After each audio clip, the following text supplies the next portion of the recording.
welcome to the Canadian Football Countdown, our Week 11 CFL recap here tonight. I'm Ryan Coop alongside Adam Stewart, Trey Colbeck. No, we don't have a quarterback controversy here tonight. Mike is away on vacation, so I take back the keys and to sit in the hot seat here, hosting the recap this time around. I'm sure we'll talk a lot of quarterback controversies here tonight, though. Should be a lot of fun. We had 4 great games this past weekend, lots of news to talk about. We'll go through all of that here tonight. We'll also give our players of the week. We will update our fantasy and betting results and update our power rankings as well. Of course, we'll also take your comments and questions in our live chat all night long. We are live on Facebook, Twitter, Twitch, YouTube, of course, and on the Game Time TV YouTube page. Shout out to our presenting sponsor, Game Time TV. Learn more all about it at facebook.com/GameTimeTVMB. Before I bring in the rest of the panel for the evening, I do want to mention we are a proud member of the Canadian Football Podcast Network. And as always, I want to acknowledge that the Canadian Football Countdown is brought to you from Treaty 1 territory, traditional territory of the Anishinaabe, Cree, Ojibwe, Dakota, and Dene peoples, and the homeland of the Métis Nation, as well as from Treaty 4 territory, traditional territory of the Cree, Saulteaux, Dakota, Lakota, Nakota, and Métis Nation. Now let's bring in the rest of our panel here this evening. It's the sir of storylines himself, the great Adam Stewart is here tonight. Good evening, Adam. Good evening, Ryan. It feels weird here on a Monday without a mic here. I'm used to usually coming on here, getting insulted about being a Roughrider fan and moving on later on, but you and Trey could do a pretty good job of that too, I'm sure. So, kind of miss Mike, but we'll see him next week, I'm sure. So, yeah, get ready to get to talking about some CFL football. So, right on. Well, happy to have you here tonight, and of course, joining us as well is the great Trey Colbeck. Trey, how are you doing tonight? I'm doing all right. A little quiet today, so I don't know how I'm going to be feeling, but I won't be saying too much bad about the Roughriders because I'll have to go drive there and sit there for a little bit. So I don't want to get attacked while I'm there. Be like, hey, that's the guy from the podcast that said something stupid about us. But no, he'll be fine. Yes, going to the Labor Day Classic here in a week and a bit. They're very exciting. Good for you, Trey. Hope you have a lot of fun there. We're going to get into talking about the storylines here right away. But first, I want to thank our sponsor. This episode of the podcast is brought to you in part by Betstamp. There are a lot of different sports books out there these days. Everyone offers you different prices. Prices change throughout the week. How do you ensure that you are getting the best value? Well, Betstamp provides you all of the different odds across all the different sports books on the same game. It shows you which ones are the best. It shows you all of the options available to you. You can pick the one that you feel is right for the pick you're looking to make. And if you find the odds you like, you click on it right through there. You can go to the BetLink page on the Betstamp site and sign up for the corresponding sportsbook affiliates. If you want extra insight before you place your wagers, check out the Betstamp commission-free marketplace. You can see picks other people are making on the same games you're betting on. You can see our picks there as well. Search CF Countdown Pod. You can find our consensus picks we make every Wednesday night. You can also find Trey's picks over there. I believe it's Trey CF Countdown is the username there. So make sure you follow us over on there and see how our picks are doing each week. Of course, with the Betstamp's verified bet tracking, you get the guarantee that the odds others have picked based on are verified and legitimate. We're not making it up as we go along, unlike the rest of the podcast. Visit betstamp.app or download the free app from your local app store and sign up with referral code CFC. Start using Betstamp today. Track your wagers and always bet responsibly. Now, Adam, over to you with our first game of the week. Yeah, so our first game of the week was on Friday, sort of afternoon, I suppose. For us out west, out east, it was Friday evening, when the Edmonton Elks traveled over to Ottawa and took down the Ottawa Redblacks, 30-12 in this one here. Really a story of the second half. Taylor Cornelius absolutely turned it up, started going and having just an excellent game in that second half. Connecting with Darrell Walker for his first touchdown of the year. Kenny Lawler got one. And also, I believe, the running back, Malachi Leader, if I say that right. Milanovic Leader getting a touchdown as well. Ryan, why don't you go first and talk about the Redblacks or the Elks in this one first? I mean, no surprise that a 2-win Elks team, of course, finds a way to win in Ottawa against a 1-win Redblacks team who has not won at home in forever. And I mean, you can say the same thing about both of these teams, which makes it interesting that they now play in Edmonton this coming week. We'll get to that on Wednesday. But it seems, the home, it's almost like home field disadvantage at this point. And for the Elks, maybe it's road field advantage. Edmonton came in here. They got the job done. I was expecting more from Ottawa coming out of the bye week here. And the big thing for me with Ottawa early on is Caleb Evans was running everywhere. He had 82 rushing yards. He had a good touchdown on the day, and it seemed like that was going to be a force to be reckoned with. But the passing game just wasn't there for Ottawa. And it seemed, you're starting to talk early on about, okay, this is going to be a good game. This feels like it's going to be a good Caleb Evans game.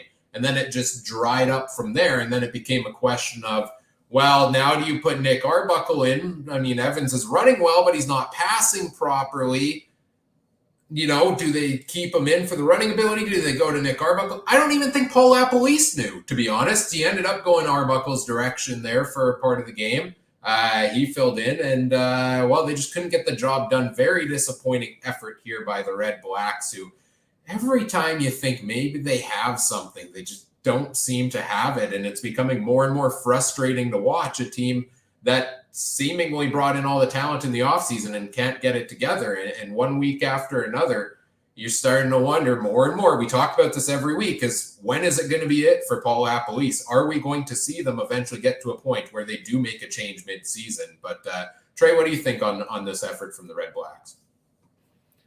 I don't even know if I can call it an effort. Like, that's the thing. Like, it was another one of those games. I think I said in our group chats, there's a lot of mediocre games and gameplay. Like, it turns into great, exciting games near the end, but it's not really a lot of great gameplay. It gets really hard to pick our players of the week when Nathan Rourke's really the only one doing anything, and Ryan takes him first overall every week, so we don't have a chance to. And then it's like, well, do we all pick BC Lions? And it goes from there. But yeah, I think, I don't know, Lapo, something needs to go on there with Lapo. Like, that's my two biggest takeaways from this game is Ottawa side, something needs to be done. It's either Nick Arbuckle, it needs to be Lapo, needs to be something, unless you just wash the season. But again, they're only 2 games down. It's not the end of the world. Sorry, 3 out of a playoffs. Well, 2, I guess, with the playoff spot. But with Edmonton, I think I said last week, I said if Edmonton wins and another green team lost, things get interesting at the bottom there in the West, right?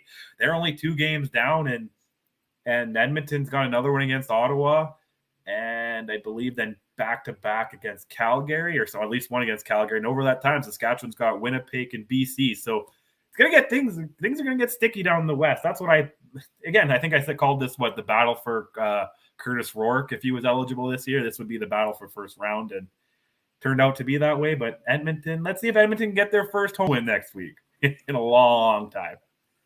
Looking at this game here, I was on the way to Regina, so it was very tough for me to watch most of this one. But I did watch a little bit of the fourth quarter when I got into Harvard 620 studio lounge there over in Mosaic Stadium. Pretty much anybody watch that last play of the game, I think it was like a bouncer, deflected by Caleb Evans' pass was deflected, and really nothing ever happened of it. And I hate to say it, that kind of it seems very similar to what Paul LaPolice's career has been so far in Ottawa. Either it gets deflected, either something happens. You know what? I don't know if it's Paul LaPolice's fault, but they need a change in Ottawa. I think at this point, I don't think he's got the locker room, especially not in the offensive side of things. Look, you've got William Powell. He should be great out there. Nothing happened. You now have Devontae Dedmon, who's returning for the Ottawa Redblacks, which is a big, big positive. Let's hope that turns it around, because if it does, that could be huge. Otherwise, yeah, something's got to happen here, and it could happen after Labor Day as far as I'm concerned.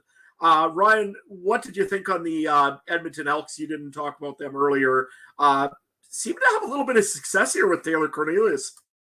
Yeah, I got to give Taylor Cornelius credit, because I did not expect big things from him this season. It seemed like he was going to maybe be the odd man out in that quarterback rotation, and now he's gotten the starting job, and he's picked up a couple of wins. They're undefeated against the East Division. I believe them and BC are the only team. Somebody was sending me that stat this week. I believe it was Superfan Mike from the Turf District. Edmonton and BC are the only two teams undefeated against the East Division. So as much as we talk about Edmonton's struggles this year, they've won the games they should, and that's a start. Now you got to go out and win the games against your own division to try to climb up the standings. That's another question. But that's a good start for a team trying to build something, is win the games you should. And arguably the games against the East are the games they should.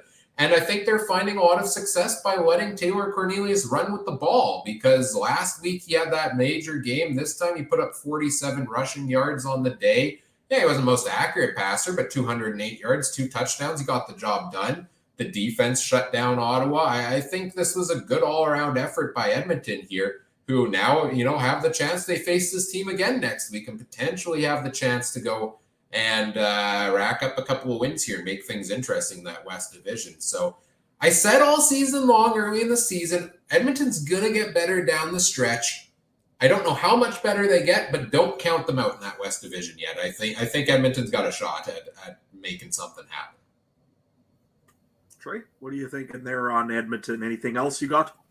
No, I just think Cornelius is one of those guys who, after a couple more games, maybe this season, he could be the guy in Edmonton. I like him. Like, he's a pretty tall guy, seems to be able to move, and that's all I really got to say about Edmonton. Nope. I just wanted to bring up one quick little thing on the Edmonton Elks, and that's Duron Carter. Now, there's a reason why I'm bringing up Duron Carter. 9 punt yards at punt returns, 4 tackles, has not, is it time already, Edmonton, to admit that this maybe was not the right idea? To me, from the stats, from what I've seen, he's been getting burned in defensive in the secondary a few times. This week he didn't, but he has in the past here. He did not do much for coverage this week. Again, I said 4 tackles. Either put him back onto the offense, let him try to make a reception, or maybe it's time to move on from Duron Carter. Quick thoughts before we move on to the next game on that one, guys. Ryan. Well, more than just Duron Carter, first of all, I don't think the experiment's quite working out, but it seems to be one of those guys that Chris Jones loves and is going to keep putting him out there in any variation he can. But for me, the bigger appalling thing is, when are the Elks ever going to get a kick return game again? It's been years since we've seen a successful game. Like, they brought in Terry Williams for a couple of years. You'd expect that to be successful. No, not really. It seems to be a constant rotation of, okay, let's try this guy. Let's try this guy.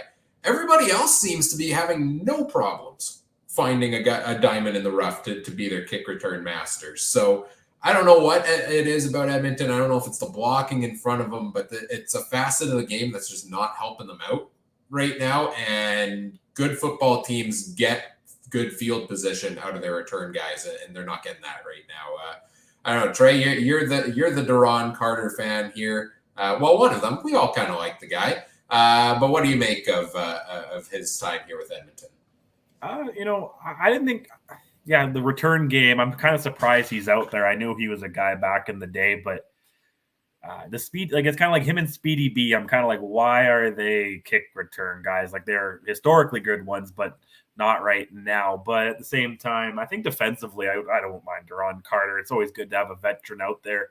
Yeah, you might get burned a time or two, but you might just need a veteran presence out there. But I'd maybe crack it back in receiver. Who knows? Yeah, I'm kind of surprised they haven't tried that with him here yet this season. But hey, maybe it's in the cards for down the stretch. Who knows on Duron Carter there. Adam, I think we're ready to move on to the next game here if you are.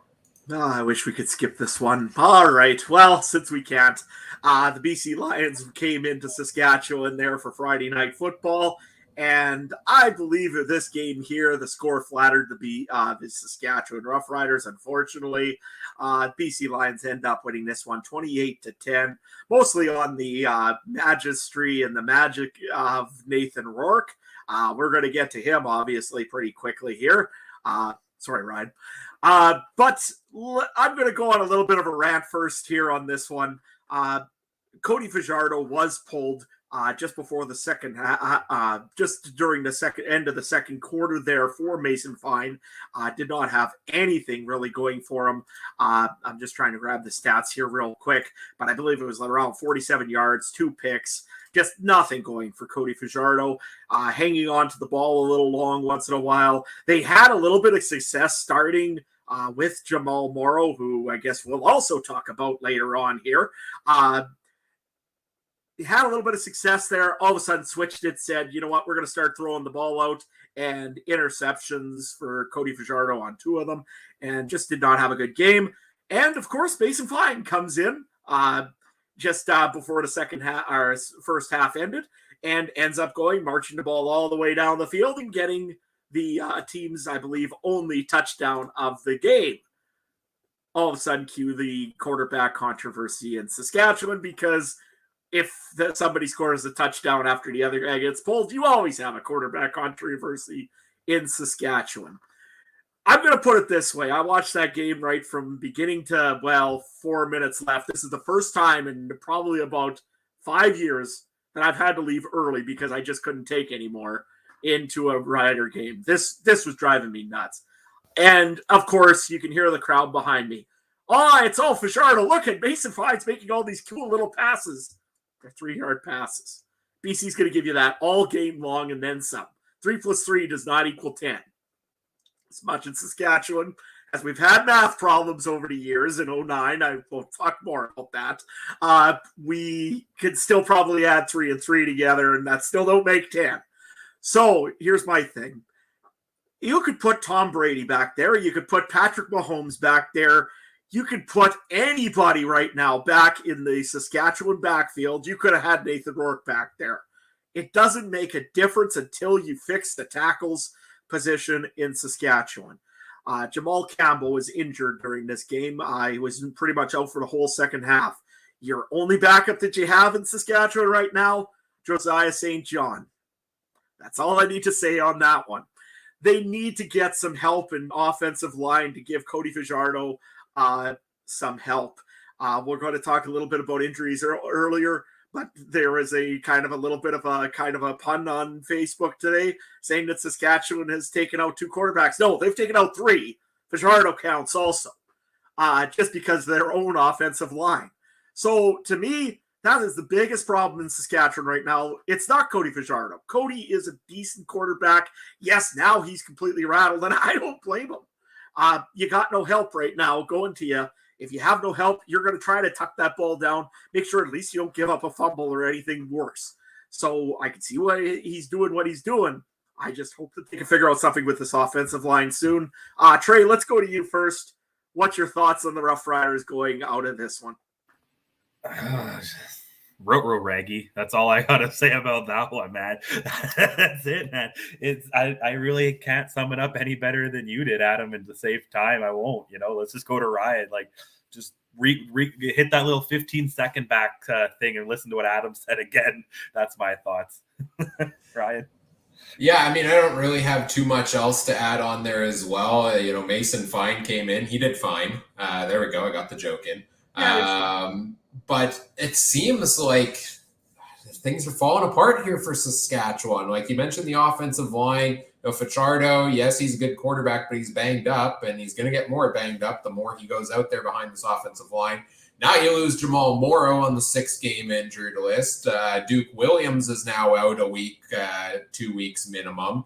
They are likely going to get Kyron Moore and Shaq Evans back in short order, which could be a boost for them. And we'll talk more about what that means for them on Wednesday on our Week 12 preview show. But, man, so many injuries here for the Riders. It seems like there's just no momentum offensively. Like, the defense is playing pretty well for the most part. Granted, they gave up 3.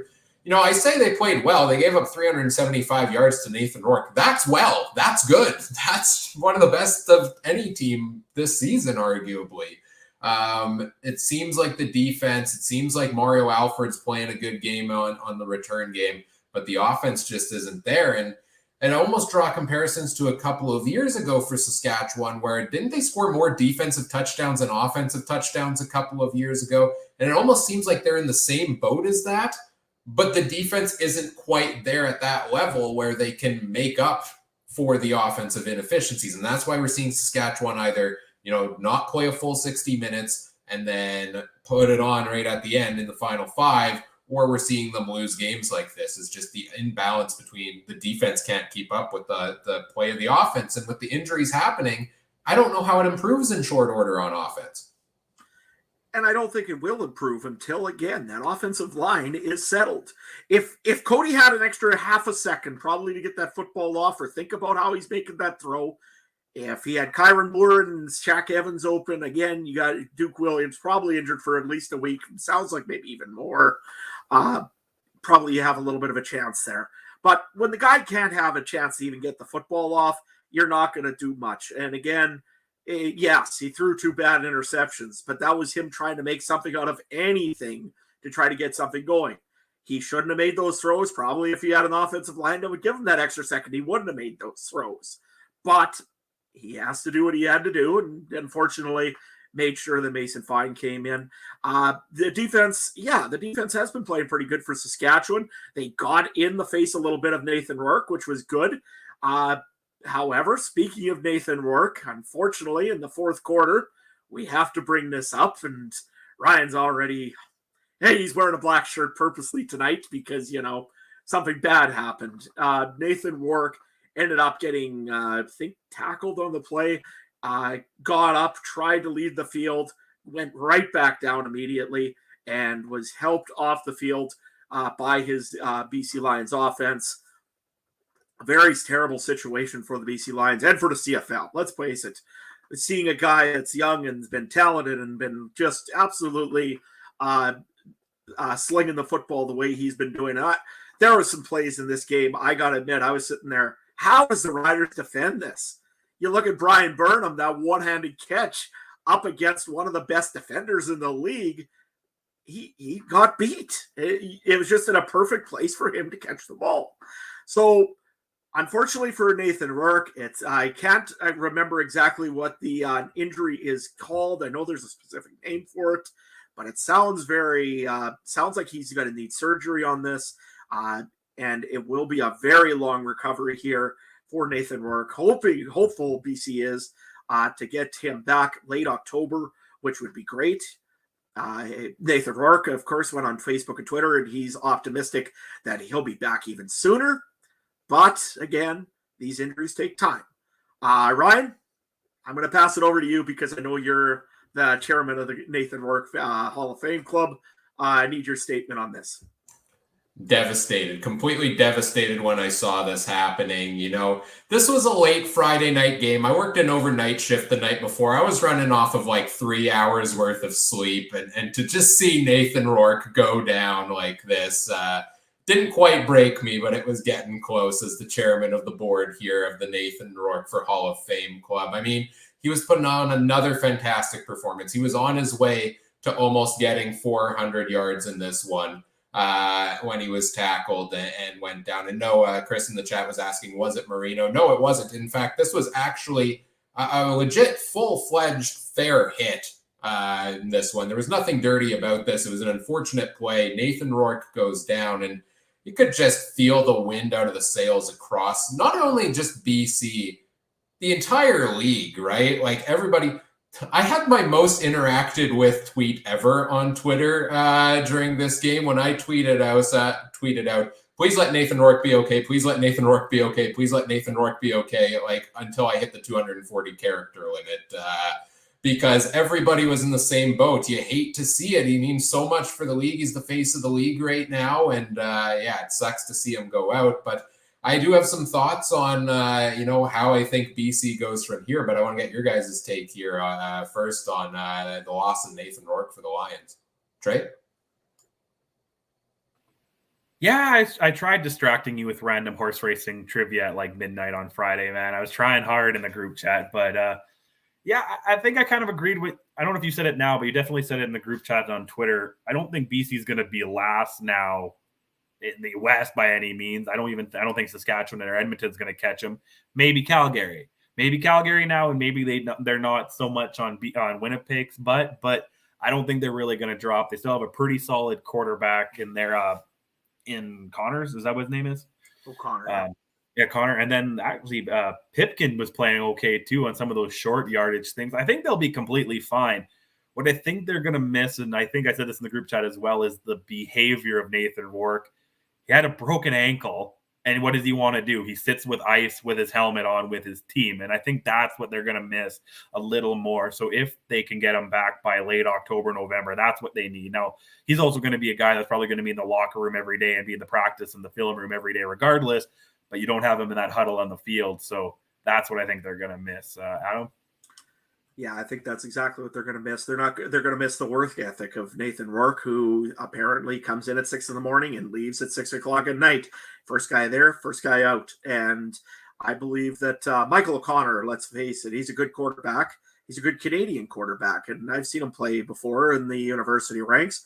I think he'll be fine. I don't know if he's Nathan Rourke, but there isn't very many guys that nowadays are Nathan Rourke. So it's going to hurt the BC Lions, no, for sure.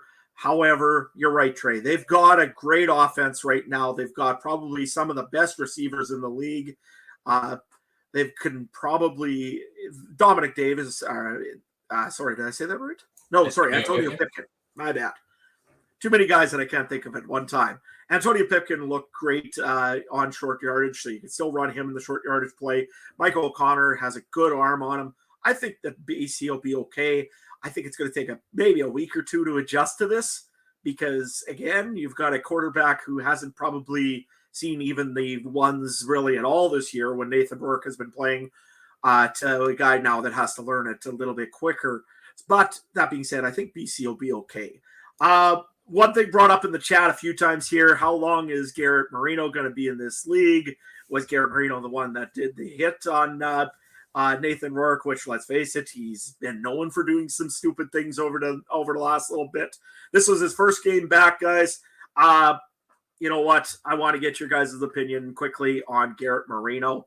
I'm going to go neutral on this one because I was at the game. I was live. I seen the one where the center got blew up and I figured it was Marino. Other than that, I didn't see the other ones yet. But Trey, we'll go with you first. Thoughts on the play of Garrett Marino? I'm all for a guy who hits hard and plays to the whistle and everything, but I don't see. It's not even that. It's just I really want to know what these cultural or insensitive cultural comments were. That's more my hang up than anything. And the whole I should apologize to him sometimes, shouldn't I? Comment or whatever he said, right? But yeah, I don't know. And Ryan, what about you? Yeah, he's one of those players that's getting that rap of, the Kyrie Saber. We all talked about him for many years as a guy, dirty hit after dirty hit, never seemed to learn. And Garrett Marino's getting that rap.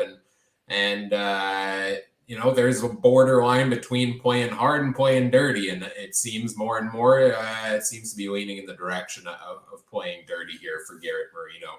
But I want to touch on going back to BC here quickly before we move on to the next game. Richard in the chat is asking or saying, I guess we're going to find out if the success of the Lions offense is because of Rourke or because of the good receiver corps. I will go out and put a hot take. Let's assume Michael O'Connor is the starting quarterback the rest of the season for the BC Lions. I think in the second half of the season, there's no reason Michael O'Connor can't be a top 3 quarterback in the CFL.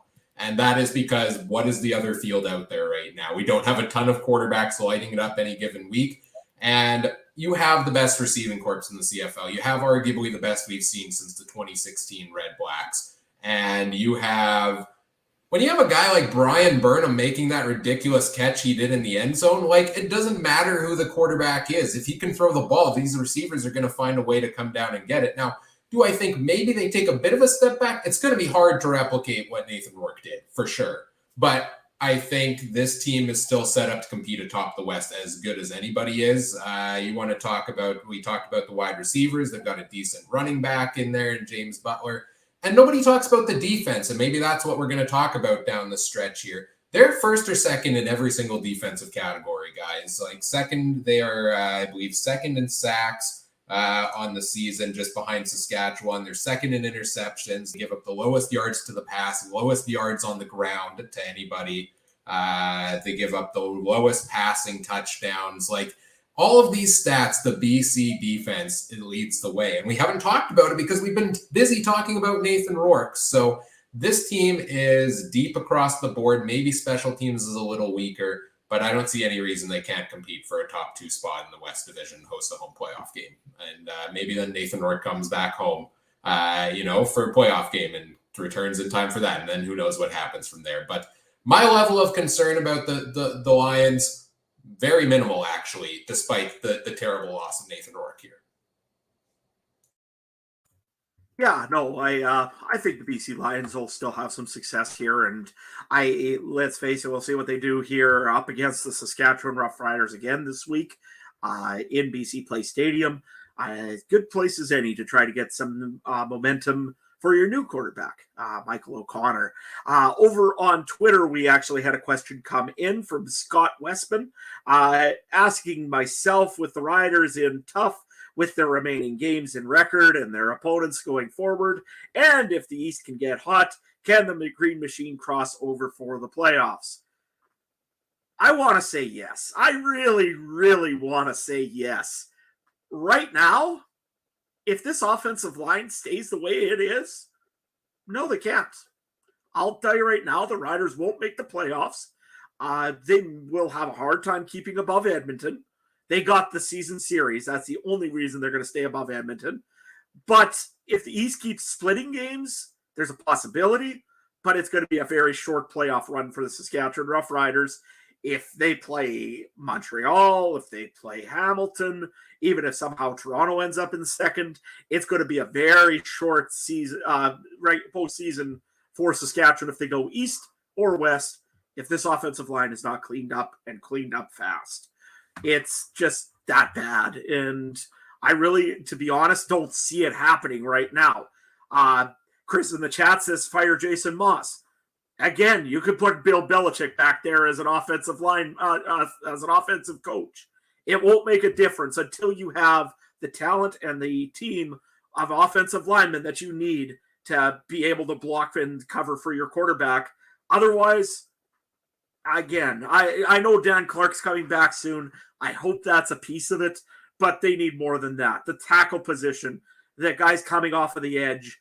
I am terrified when Winnipeg rolls into town. What's going to happen when you've got right now, when you've got Willie Jefferson and you got Jackson Jeffcoat, one on each end and going wild on the Riders, because it could get ugly quick. But that being said, we got to move on here because we've got other games to talk about. The next one was the Hamilton Tiger Cats. Let's call this one the penalty bowl because that was exactly what this one is. The Montreal Alouettes 175. The Hamilton Tiger Cats 132, I believe. No, it was actually 28-29 for the Montreal Alouettes. I think we got to talk about the penalties on both of these teams, guys. Ryan, you can go first. Oh, come on. Like Montreal, 175 yards in penalties, something like that. You know, old takes exposed, I guess, on Twitter when I tweeted out, Montreal had momentum. Then they started taking major penalty after major penalty, and then they lost everything. The wheels are falling off the cart. And I said, you don't win many football games when doing this. Well, what do the Montreal flipping Alouettes go and do? They win the flipping football game. I don't know how they pulled this off with the number of major penalties. I mean, Hamilton had an entire drive of basically penalties to Montreal, topped by a Jamie Newman 1-yard plunge. It seemed like there were a lot of penalties. Tim Capper in the chat says, yeah, most of the Owls penalty yards were on special teams. 2 roughing the kicker calls in the same game. Are you kidding me?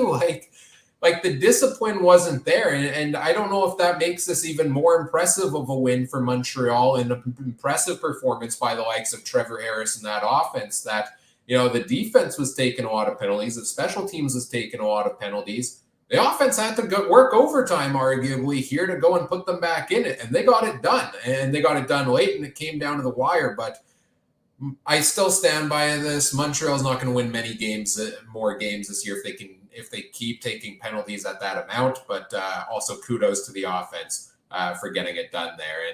And Tim makes a very good point in the chat. Was the Al Bradbury effect? Yeah, this game was a nightmare to sit through because it was the Al Bradbury flag fest on both sides on this one all night long. It was such a slow game, and seems to be the case when he's reffing. Trey, what do you think on Montreal getting it done here despite the discipline? I liked what I saw from Trevor Harris. I think I've been pretty hard on him and saying he's not a mobile quarterback, but he actually had a little bit of mobility. I think he had one official run, but he moved the pocket around nicely. He got the ball, moving the ball around, and the fans showed up. 21,000. Mr. Gary Stearns getting a little bit of attention. He's tweeting the Prime Minister this week and mayors and everything. So he's getting it done. And then, that's the real goal. Yeah, like winning football games helps, but the true thing of a football team is to sell tickets and get that in. So I'm really happy with Montreal. I don't think they're going to win as much. Three whole fields were given up in yards, pretty well. American fields, not quite the CFL field, but geez, neither team can play that. And I remember I was checking the stat out, and I was like, how do you give up 170 yards and win? But Montreal did it, and that's just how the East is. Adam? Yeah, no, I seen that Al Bradbury was a referee, and I was like, this is going to be bad in Montreal because he is a guy that will call, and his crew will call anything that's remotely a penalty.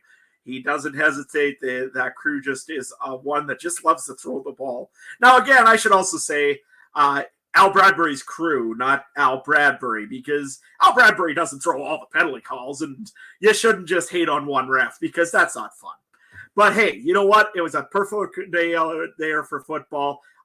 Biggest regular season crowd at Percival Molson since September 2017. Thanks for that little stat, Tim. No, it was a great game for a football game. Trevor Harris, again, big yardage, 24 for 31, 77% completion record with 382 yards and 3 touchdowns. Only had 7 yards rushing, but you know what? You're right, Trey. He moved the pocket. He got things going. He might have got even more yards if it wasn't for a big injury to the Montreal Alouettes with Tyson Philippot getting absolutely destroyed on that one play. Otherwise, that would have been he was looking like he was going to have a pretty good game, and I was going to have to go and tell Ryan, why did you stop me from taking him in fantasy this week? But it all worked out in the end, so we'll go from there. Ryan, what do we got to look at here in Hamilton, and why did they lose this game after all those penalties by Montreal? Well, first of all, nobody forced you not to take Tyson Philippot. It's just a suggestion, a strong suggestion when you see him as the backup on the depth chart. But then, of course, he ends up being the leading receiver till he goes down. So that's the CFL for you. Hamilton. What are we going to do with you? Like, it seems every week they find a way to play a decent game for a good chunk of it. It seems they should, find a way to win this, and then they blow it at the last second. We've seen it against Calgary. We've seen it against Toronto. We've seen it against Montreal. It seems to keep happening over and over again, and there's no consistency to be had for this team. There's zero reason when Montreal's taking that many penalties and gifting you that many opportunities that you should go and lose a football game here. But somehow, in some way, they found a way to do it. And I really don't know what to pinpoint of it. I mean, the defense didn't come up and make the plays. Granted, they have a lot of guys out due to injury. Simone Lawrence is a huge one. He's on the 6th game now. But other guys got to step up in the absence there. And it almost seemed a little bit like this was Tim White trying everything in his possibility to will his team to a victory, but not getting the support around him to do it because he had as many receiving yards as the entire rest of his team combined. And everything seemed to be going his direction, but they just couldn't get it done. And again, at the end of the game here, they find a way to fall just short here. So I'm disappointed in the Ticats because they should be better. I think based on what I've seen on paper, what I've seen from them for a majority of games, they should be better than they are. So I'm disappointed. Trey? Sorry, I lost my mute button here. Yeah, I'm pretty disappointed in them too. I thought they would fall back a little bit this year. I didn't realize the East would be off a cliff, but I thought they would fall back and Montreal would be potentially second or first, and that's what happened, right? So, I think Hamilton should be just happy that Saskatchewan seeming to be a spinning their tires right now too for that final spot in the East, because Labor Day is the unofficial start, right? And that's what, next week, a week and a half, right? So we can't be saying, we got tons of time left anymore. It's almost Labor Day, and the division games start mattering a little bit more. So I don't know. This was a big one that Hamilton should have won. Well, either team could have won. It was one of those weird ones. Schultz didn't do that bad either. Like, what do you have, 300 yards and 2 touchdowns or something like that? So he didn't do bad either. He almost won them the game too. Just one of those dang rouges in there messed them up. I look at this game and I say one thing. Was Orlando Steinauer or Tommy Condell, was one of them picked on by a running back in the day? Because they refused to use the running backs at any time, and this must be their punishment. Because you know what? It's weird. 10 carries for Don Jackson this week, 41 yards, just not really much going on over there. His longest was 9 yards. That ain't going to make it. Tim White had a 12-yard run, at least on one of them. It's just very strange for the Hamilton Tiger Cats to not even try to use the run. I know they're not a run-happy team usually to begin with. They never were a run team in Hamilton. But this is getting crazy how many times they're just not using the run game. I mean, as far as I know, we're halfway through the season here, and I'm pretty sure that Dane Evans still holds the running lead right now for the Hamilton Tiger Cats. So that being said, though, they had a great game out of Tim White, 11 for 14, 145, had a 64-yard run and had 2 touchdowns. So he had an excellent game, Tim White. But I'm just not sure what in the world is going on with this Hamilton team refusing to run the football. When it gets cold out, you got to have a run game of some sort, don't you? I don't get it. I'm not sure what's going on here. Ryan, is there anything I'm missing in this game of why they wouldn't run a football? No, Hamilton did this last season too, and actually down the stretch they started to use Don Jackson more and were effective when it got colder, so maybe we'll see that still transpire here yet, but they seem to use him more as a receiving back than a running back, right? They like to dump the ball often here and there, but you can be a one-dimensional offense if you can do that job effectively, right? BC has cut the run game down quite a bit. James Butler has, gone a little bit down as the season's gone along, but their passing game has been so good they've been able to, they don't need the run game basically. Hamilton, you can't do that with Matt Schultz at quarterback, I'm sorry to say. So yeah, I'm disappointed in the run game for Hamilton. I hope they use them more as the season goes along here, but right now it's just not happening. But before we move on to the next game here, I want to mention quickly, Tim in the chat makes a good point. Montreal's got 4 home games in 6 weeks. They've got a 4-game homestand with a bye this week. Like, they've won 2 big games here against Winnipeg now and Hamilton back-to-back. They've got a good homestand going. Gary's getting his fans out to the stadium there. Like, this could be Montreal's division for the taking here as we go along, right? Especially with Hamilton, Toronto going head-to-head now a couple more times. It seems like, if Montreal can get those penalties down, yeah, they could take the division here. But I think we got to move on to the next game here, unless you guys have any thoughts on that. No, I agree with you there, Ryan. I think that Montreal have the perfect opportunity right now. You're right, Tim. 4 home games in 6 weeks. I think that they really have an opportunity here to maybe take a firm stand on getting that division lead. Before we move on, though, I believe that we have breaking news in the CFL right now. Trey, we'll take it to you. Sort of CFL news. This is more for the Winnipeg people. The living legend, Chris Strevler, throws another pass touchdown in the NFL tonight. 7 for 8, 108 yards. Have to bring it up, man. He's going to be the starting quarterback of the New York Jets, and he's going to get that pension, baby. That's all I had to add. Unfortunately, I was actually just reading an article on that today that Chris Strevler has kind of said that he feels like he knows he's the 4th QB in the room there for the Jets, and he's making the most of his opportunity. And basically what he said, right, is that he's making the most of a chance to be in there, fill in for a guy that's out due to injury right now. Maybe get another shot on another NFL team if he doesn't stick with the Jets. So I love seeing Chris Strevler succeed, and I really want to see him stick with the team here, and the preseason plays helping. that's so hard for me to think about him being the fourth guy, how he's been doing these couple of games. And he actually had a pretty good preseason last year or 2 years ago. I can't remember which year, when he was back with the Cardinals. He had a pretty good preseason game against the Cowboys having it. But yeah, maybe he's against second string defenses right now. But man, I'd love to see him be in the NFL, be on the cover of Madden if he keeps this up. And completing passing touchdowns too, right? That's something we haven't seen from his game before. 7 for 8, 108 yards, and only 10 yards rushing, man. Adam, you should be lucky he's in the NFL, because otherwise he'd come back up here and be on the Bombers again, man. Hey, Saskatchewan could use a quarterback. I wasted a breaking news for this? That's breaking news. That's breaking news to everyone in Winnipeg, man, because we have our fur coat sitting in the closet just waiting for him to get a Super Bowl chance, man.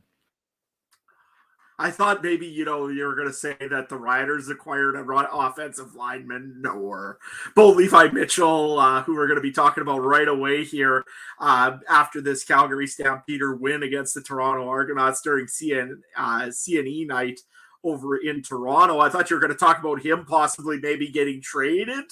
And there's a reason why we get to talk about this. The Calgary Stampeders are in a quarterback controversy now. Hey, if the Riders are going to be in one, the Stamps are going to be in one. That's how it works here. So, Bo Levi Mitchell did not have a very good first half. Dave Dickinson decided, you know what? It's time to see Jake Mahar. And he rallied the team, got him back into it, and ended up winning the game here against the Toronto Argonauts. Trey, we're going to go with you first. Is this the beginning of the end for Bo Levi Mitchell in Calgary? I plead the fifth, man. I can't say nothing about Bo, man. Because I'm going to say yeah, and then he's going to go out and throw 400 yards next. Who does he play next week? Winnipeg. Oh, the Bombers. Nah, maybe not 400. But watch him have a decent game against Winnipeg. He usually does play good against Winnipeg, but usually probably plays good against most teams in the CFL. It should be the end.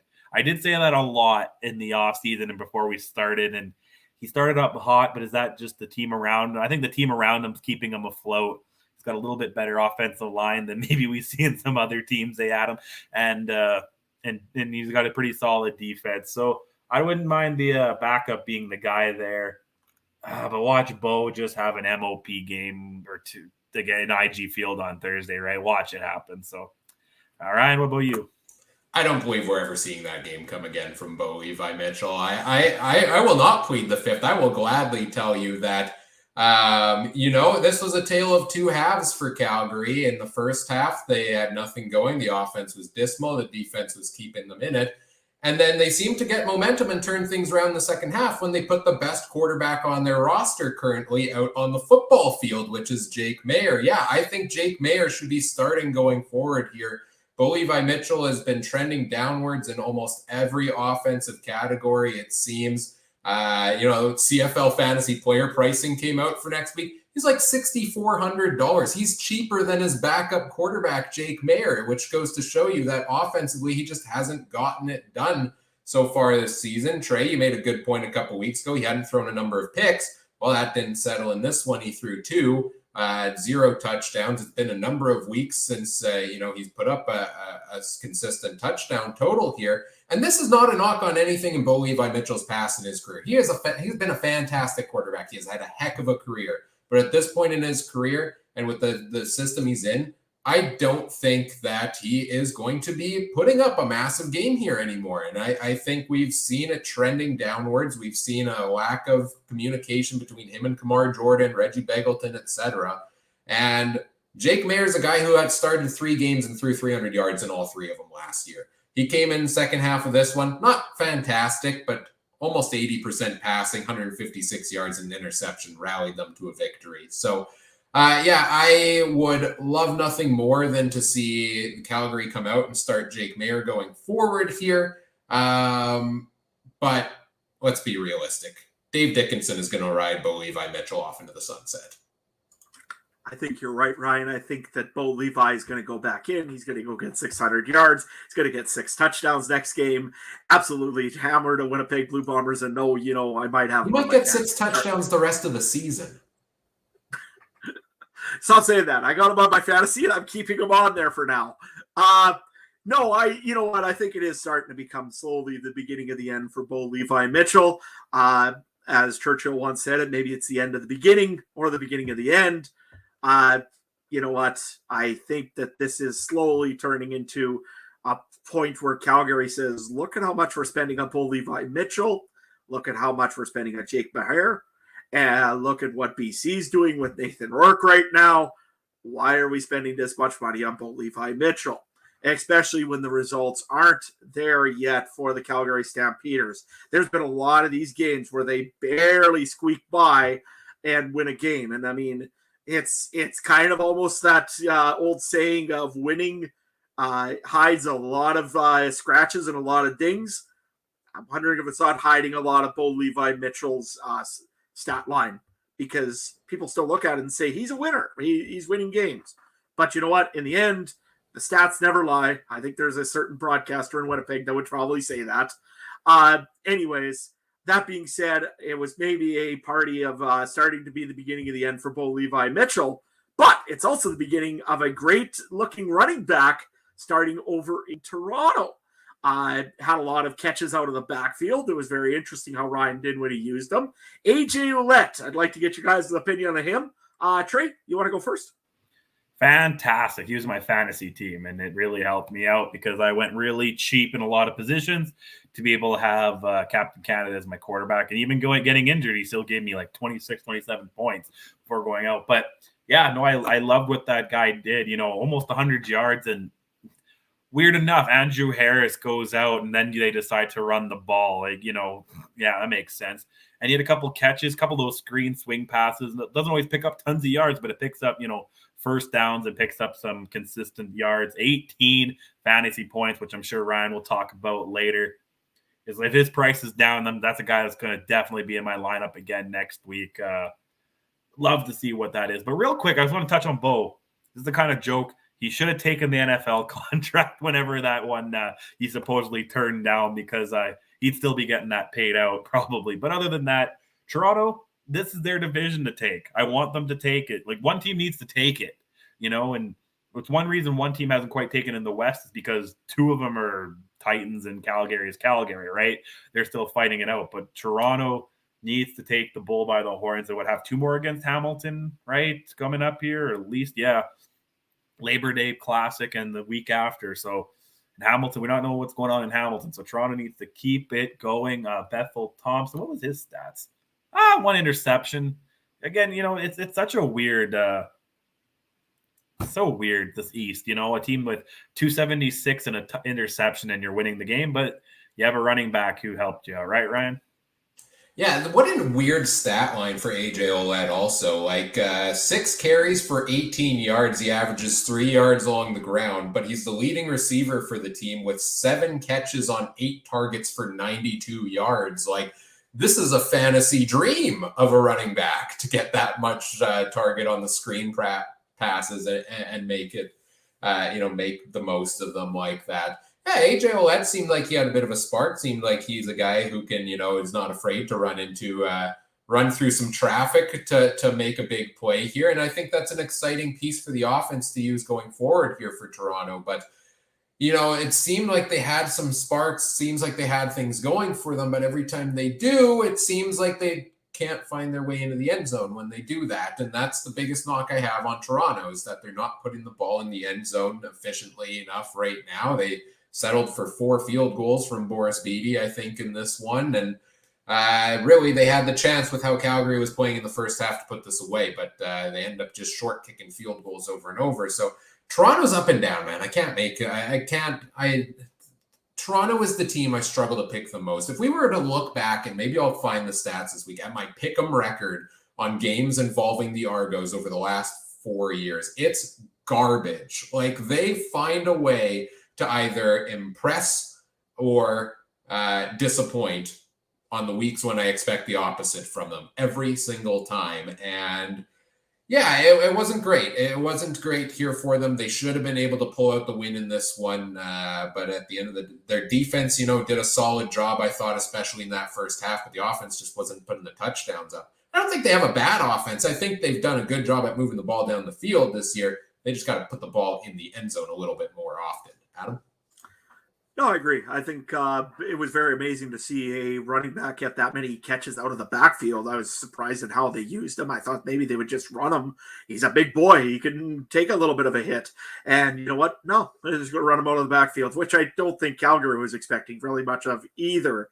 However, they did pull off the victory here. One last little thing that I want to bring up, and this is a CFL-wide thing. This week's penalty of the week is horse collar tackles. Guys, I just want your quick opinion on these calls this week by the referees for, I guess, horse collar. Trey? Horse collar is an interesting one. I don't know if it's a penalty in the NFL or it's not quite the same. So it's an interesting one. It's kind of a CFL special, maybe. I don't know. I've been tackled like that. I don't know if it I never thought it hurt, but maybe just because it's close to the neck and spine area. I don't know. Of course, they're also going a lot faster than they did in the Manitoba Rural Football League about 10 years ago. So, I don't mind it as much as pyramiding or whatever the hell did we ever figure out what that quite was, and some of the ghost pass interferences we've seen. So I don't know. You got to watch where you go, and it's the quarterback, right? I don't think they call that if it's the running back or receiver necessarily.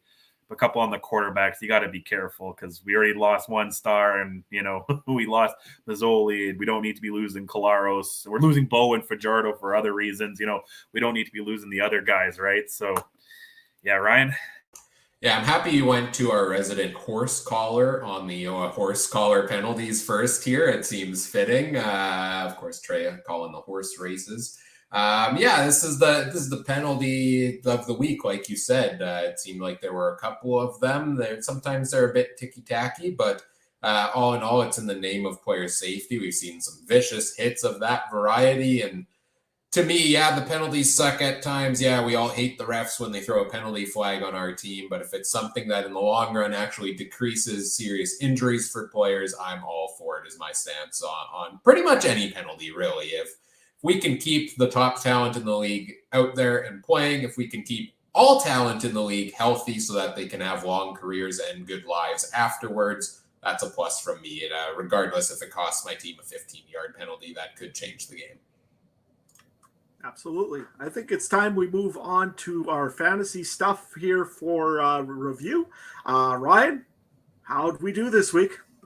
This week in CFL Fantasy, of course, the three of us playing in the CFL Podcast Fantasy League. Adam, you picked up a big win over Travis from the 2 and Out CFL Podcast. Trey, you picked up a big win over the guys from the Argos Fancast. And I let you down. I let you guys down.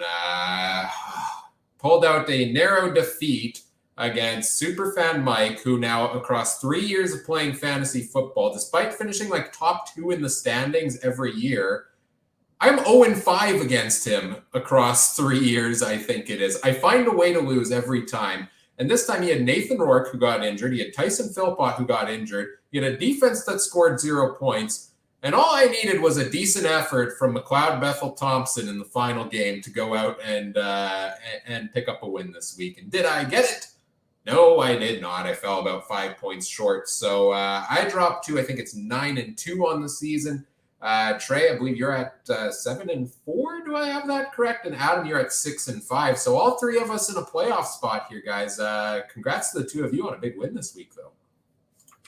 Hey, at least I don't have to pay for Chinese food. I was getting nervous about that one the whole week. And no, I had fun with that one there. Nathan Rourke on my lineup gave me huge amounts of points to start the week, and it moved on from there. I had the secondary Filippo boy, Jalen, over in Calgary, gave me a few points as well. I had some pretty decent picks this week. Ended up second overall, which, again, I should write it down because that probably will never happen again. Trey, how was your week? It was pretty good. And do we have 16 regular season weeks? Is that what we 17. Played? 17 regular. All right, with the bye. So 7 games left. I have the bye last week, so I don't have a game in hand and a half game down a second. So I don't know, but I might be eyeing first now. We got a little bit of little bit of trouble here near mid-season with the top team. So hopefully I'm sweating. You guys have me sweating. I looked at this week. I lost. Joe from Rouge, White, and Blue lost. But every other team near the top of the standings picked up a win. So people are inching closer. I got to get back on my A game. I feel like I've been at my B game for the past couple of weeks here on fantasy. We're bringing the heat Wednesday night on the preview show with the fantasy picks this week. We got to get back on track here a little bit for that one there. Of course, you can follow all of the action at CFL Pod Fantasy on Twitter. As for our fantasy league here on the podcast, week 11 results are in. I did finish with the top score with 122.1 points. Big games by Nathan Rourke before he went down. And Tim White, who put up almost 40 points on the week, led the way for me. Mike put up a big week of 93.2. A couple BC Lions receivers were the go-tos for him. Trey, you finished at 62.8. You did have the top quarterback on the week in Trevor Harris. Adam, do you want to tell people how many points you got this week, or should I? I honestly haven't looked, and I don't want to know. In all honesty, I think we could leave that out, Ryan. I'm pretty sure that's fine. Well, just so the people know, 26.6 points this week, Adam. I believe Trey's quarterback had more points than your entire team this week. So I had 0.6 less. You had 26. What happened? Thanks for reminding, boys. You know what? So far this year, I've listened to a gopher, I've listened to a lumberjack, and I've listened to 2 crows. I think I got to switch it up. Maybe I got to go and talk to, a green and yellow football or something. I don't know. I have no luck on picking fantasy. I was going to say, finally, not the least amount of lowest scorer of the week, boys. That big trade, I knew Trevor Harris was going to get me some points, man. I knew it.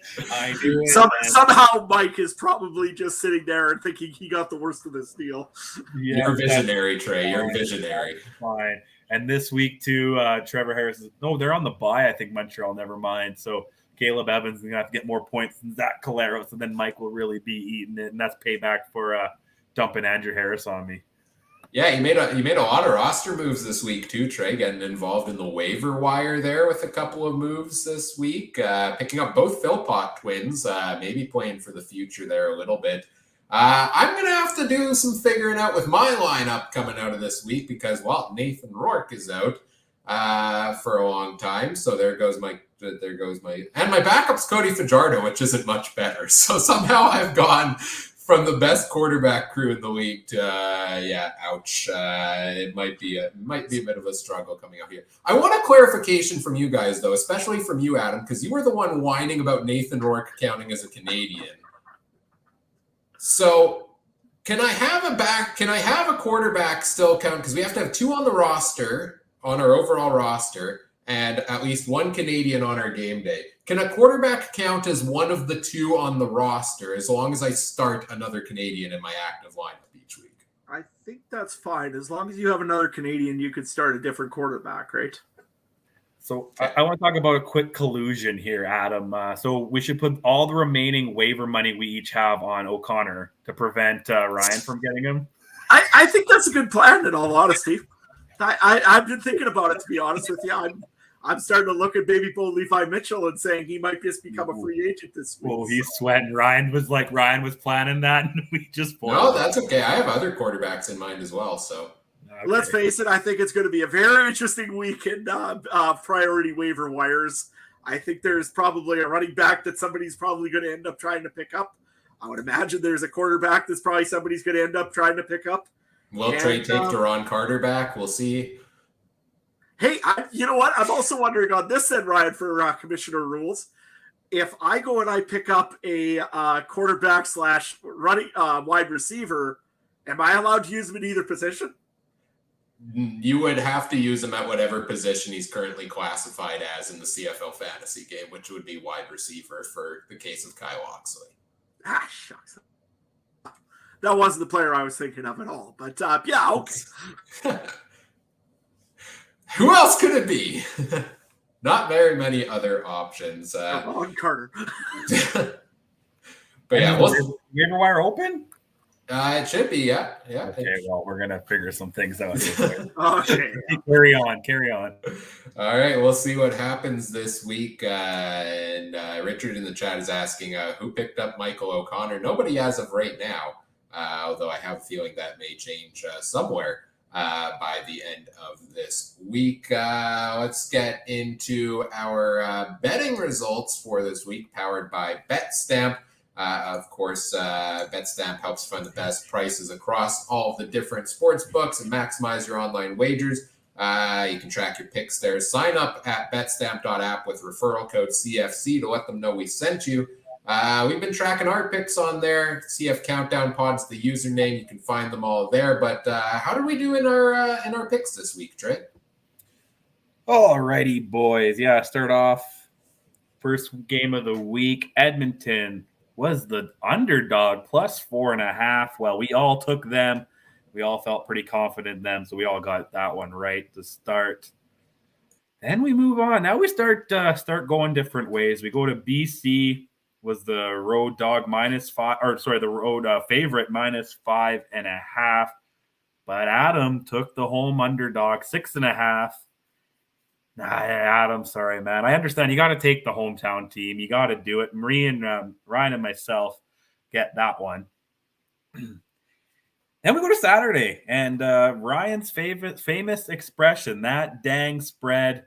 We all took Montreal -3.5. They didn't get quite enough rouges. They only won by 1, so we didn't get that one, even though we picked the right team. And then we go to the finale. This time, Adam agreed with me, taking Calgary -2.5.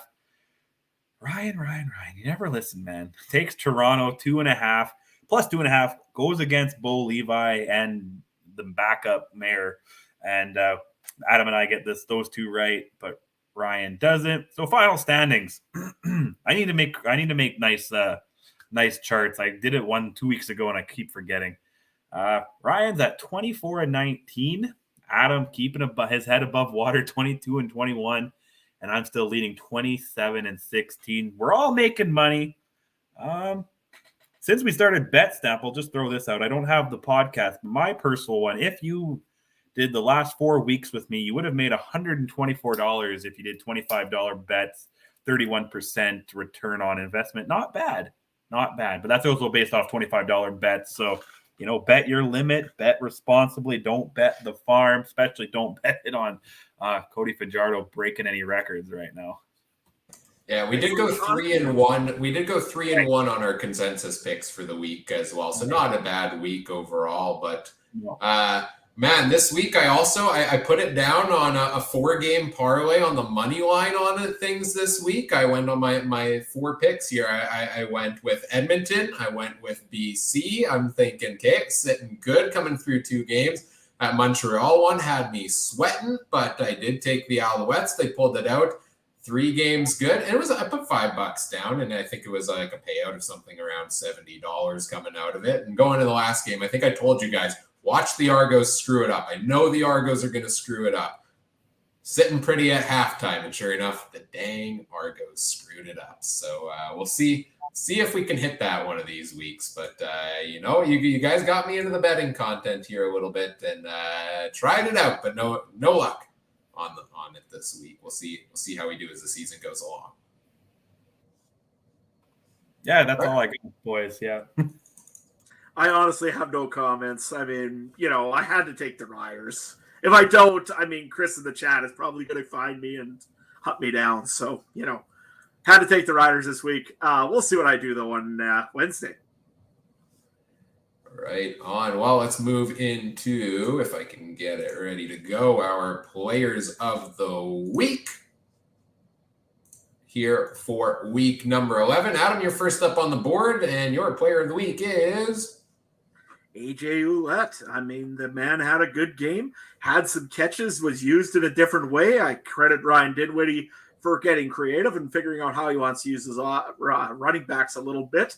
I want to also give a special honorable mention over to Jake Mahar, who came in and ended up beating those same Toronto Argonauts. But no, AJ Ouellette, 6 carries, 18 yards, 7 catches, though, 8 targets for 92 yards, had a big game, could have had a bit bigger of a game if he started running the ball. But you know what?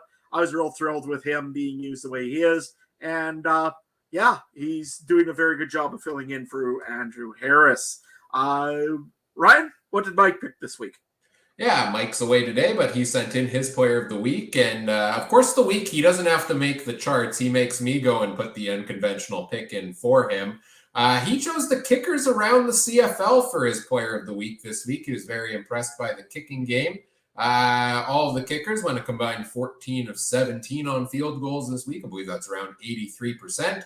A couple of real clutch kicks at the end of the game. Seth Smalls, I think it is, made a 51-yarder to put Hamilton up front, and then David Cote came back with the game winner there for Montreal. And in Calgary and Toronto, a combined 7 for 7 between Rene Paredes and Boris Beatty. So Mike loving the kickers around the league this week. My player of the week, look, I can't do this for a while, so I figured this was the proper send-off for him here for the next number of weeks. Nathan Rourke is my player of the week because he was playing at player of the week pace and likely would have hit over 400 for the third straight game.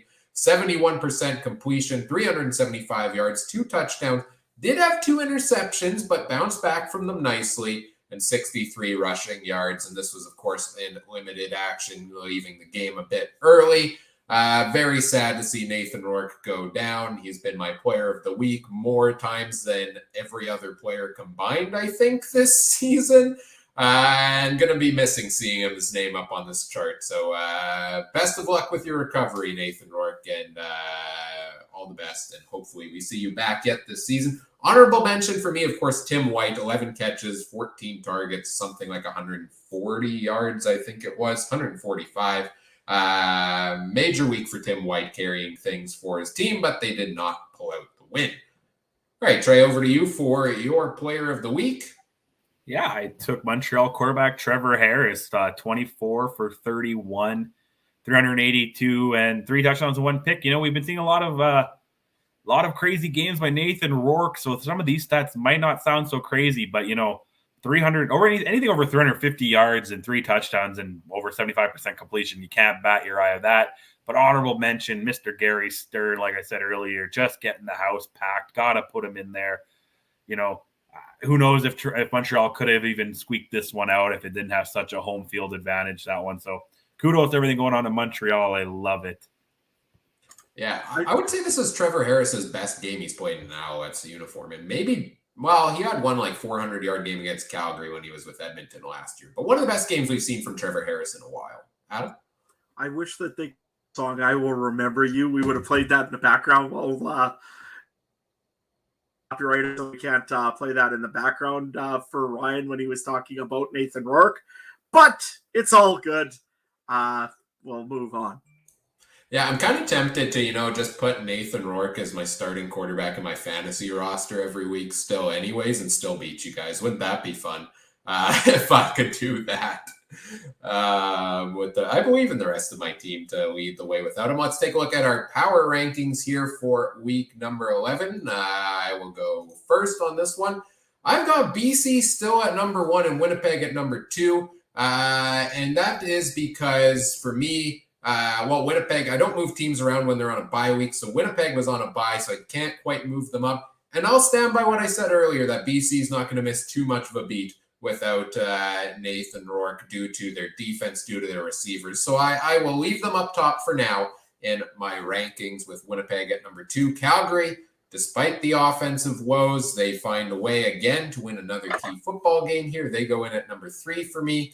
Montreal at 4 after they picked up 2 big wins in a row. Toronto 5, seems like they've got the pieces there, but just can't get it done. Same thing with Hamilton, but Hamilton, I think, lost to a worse team in Montreal than Toronto did to Calgary. Saskatchewan, we've talked a lot about the issues they're facing. They sit number 7. Edmonton, number 8 for me. They picked up a good win over Ottawa, but it was a win over Ottawa at home. And also on the other side of that, that's why Ottawa ends up at number 9 for me for losing a game that they arguably should have been able to win at home. Let's take a look at Mike's rankings on the week. They're pretty much the exact same as mine, except Winnipeg at number 1 and BC at number 2, switched around there. And I think that's very reasonable, right? I think mine's probably the outlier, putting BC at number 1 still. Not too much of a surprise there. Let's go to your power rankings here, Adam. Tell us all what you've got. Yeah, I had to split mine up just a little bit here. Winnipeg number 1. I put Calgary at number 2 because, again, BC has an injury that they're going to have to deal with, and I think that pulls them back a little bit. That being said, you can probably put 1, 2, 3, however way you want it. I think you're probably okay even putting Calgary 2, 3, and BC 2. It doesn't make a difference right now. Those 2 or 3 are your top teams in the CFL. Toronto number 4, just because I think that they're probably the more complete team in the East. The Saskatchewan defense, I put at number 5.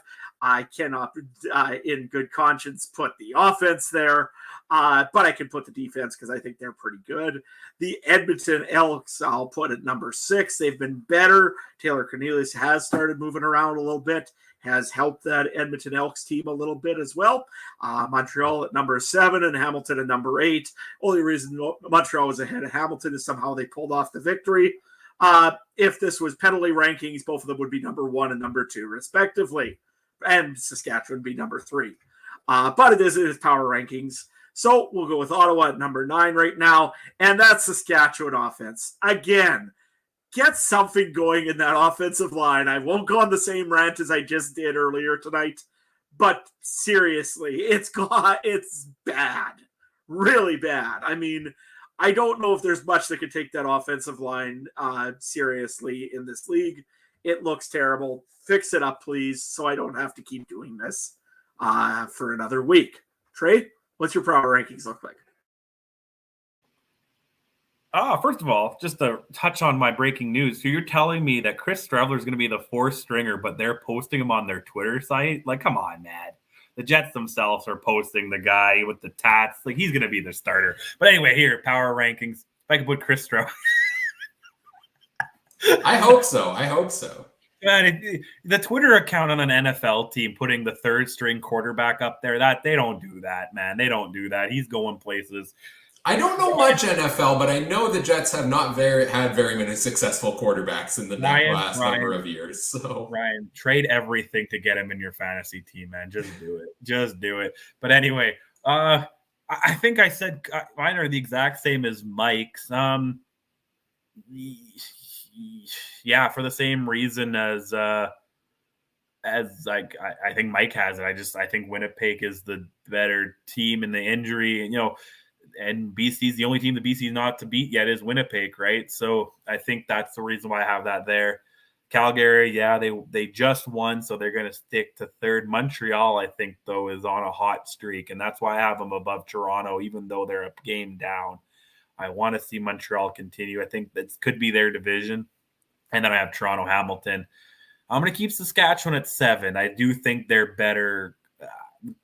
That's kind of where I guess if you did the average between 5 and 10, I'm not an average major, but I think that's 7.5, right? So we'll put them there. And Edmonton and Ottawa are still going to be the bottom dogs for me until further notice, until Duron Carter gets his chance at quarterback and wins the remaining games. It's going to happen. Just watch. Yeah. Waiting for it. Those are our power rankings for week number 11. We'll see what they look like for week number 12. We'll see what week number 12 brings, and we'll talk about what we think it will bring here Wednesday night on the podcast with our week 12 preview show. We'll go through the storylines for each game. We'll talk fantasy options. We'll make our picks against the spread once again. Join us Wednesday night, 9 p.m. Winnipeg time, 8 p.m. Saskatchewan time. Adjust to your other time zones accordingly. And next Monday, we'll be back here yet again for our Week 12 recap. And Mike should be back, and we will go through everything the way we did here tonight. Same time, same place as well.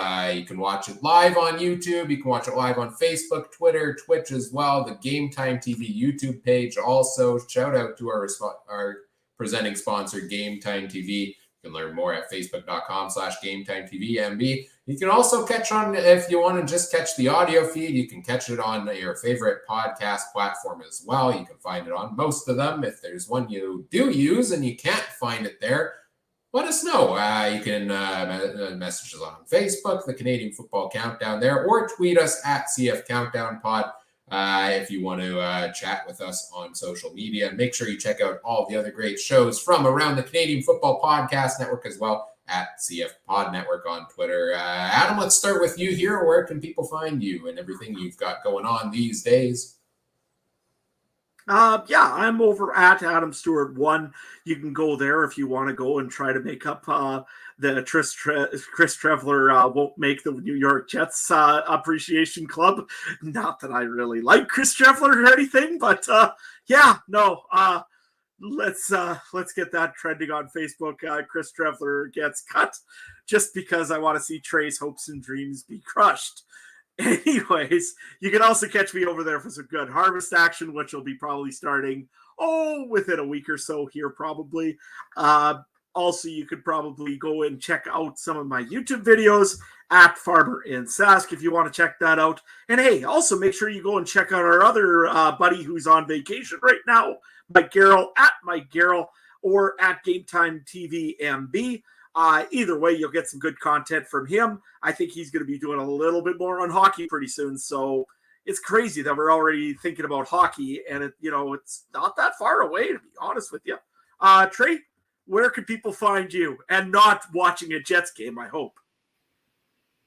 Yeah, Anyway, I'm ashamed of myself. I had the new Madden for a whole weekend, and I never went to go find Chris Trevler on the game. I'm really ashamed of myself. I just thought of that now. I was like, damn it, I should go trade my first-round pick for him right now before the new update comes in and they put him at an 85 or something, right? So, or cut him, who knows? But you can find me at Twitter, at TreyMV Harness.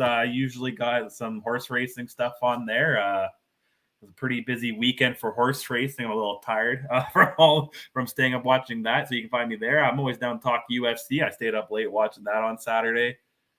NFL season's coming up too. NHL season at Trey MB Harness. Ooh, if you want to talk the new Game of Thrones show, oh my God, I watched that last night. This morning. That was pretty good too. So at Trey MB Harness, man. Ryan, what about you?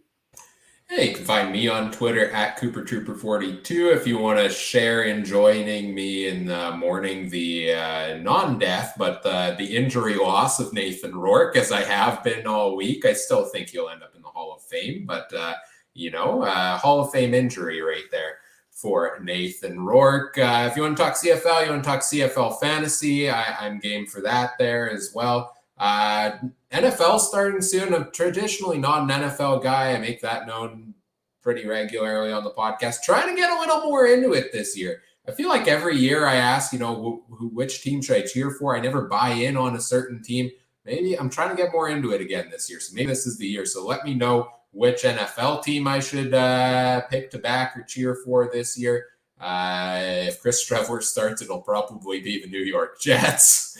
But we'll see what happens there. But yeah, anything you want to chat about at CooperTrooper42 on Twitter for myself.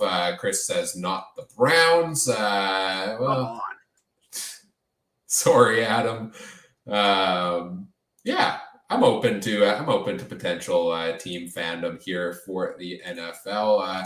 We did have somebody asking in the chat earlier about where our special guest episode is. We are still working on that. We're hoping to have that come in the next couple of weeks, so stay tuned for that. We might have multiple guest episodes coming in the near future, which would be really fun. So we're hoping to bring that all to you. But we appreciate everybody who hung out in the live chat with us here tonight, as usual. And whatever podcast platform you're listening on, we love it if you do all the fun things such as like, comment, subscribe, rate, review, share the show with your friends, help us grow the show. We very much always appreciate that. We appreciate the support. We appreciate all of you tagging along with us throughout the journey that is this CFL season. We're having a lot of fun along the way with it. On behalf of our panel here this evening, Trey Colbeck, Adam Stewart, I'm Ryan Coop saying thank you for listening. Take care. Have a good one. Bye.